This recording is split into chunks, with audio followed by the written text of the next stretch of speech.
BNP এখন হিতাহিত জ্ঞান হারিয়ে ফেলেছে এবং তারা গত নির্বাচন বর্জন করার পর তাদের হতাশা এমন পর্যায়ে পৌঁছেছে, এখন তারা অদৃশ্য শক্তির উপর বিশ্বাস করা শুরু করেছে।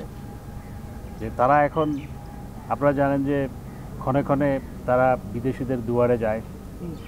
এখন কখন তারা যে তাবিজ দুয়ার উপর ভর করে, সেটাই আমার প্রশ্ন।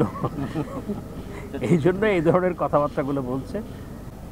জননেত্রী শেখ হাসিনার নেতৃত্বে বাংলাদেশ আওয়ামী লীগ সরকার পরপর 4 বার জনগণ কর্তৃক নির্বাচিত হয়েছে এবং জননেত্রী শেখ হাসিনা অত্যন্ত দক্ষতার সাথে, সফলতার সাথে দেশ পরিচালনা করছেন।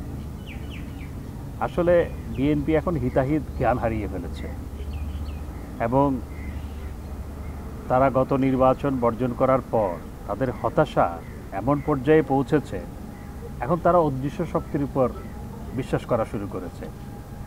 যে তারা এখন, আপনারা জানেন যে ক্ষণে ক্ষণে তারা বিদেশিদের দুয়ারে যায়। এখন কখন তারা যে তাবিজ দুয়ার উপর ভর করে, সেটাই আমার প্রশ্ন। এই জন্য এই ধরনের কথাবার্তাগুলো বলছে।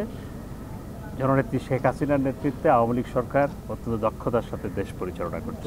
রাষ্ট্রের সাথে আমাদের সম্পর্ক অত্যন্ত চমৎকার এবং মার্কিন যুক্তরাষ্ট্রের প্রেসিডেন্ট জননেত্রী শেখ হাসিনা পরপর চতুর্থবার দেশের প্রধানমন্ত্রী নির্বাচিত হওয়ার পর তাকে চিঠি লিখেছেন এবং সম্পর্ককে নতুন উচ্চতায় নিয়ে যাওয়ার অভিপ্রায় ব্যক্ত করেছেন। ডোনাল্ড সম্পর্ককে ভিন্ন উচ্চতায়, অর্থাৎ নতুন উচ্চতায় নিয়ে যাওয়ার লক্ষ্যেই আসছে। ধন্যবাদ।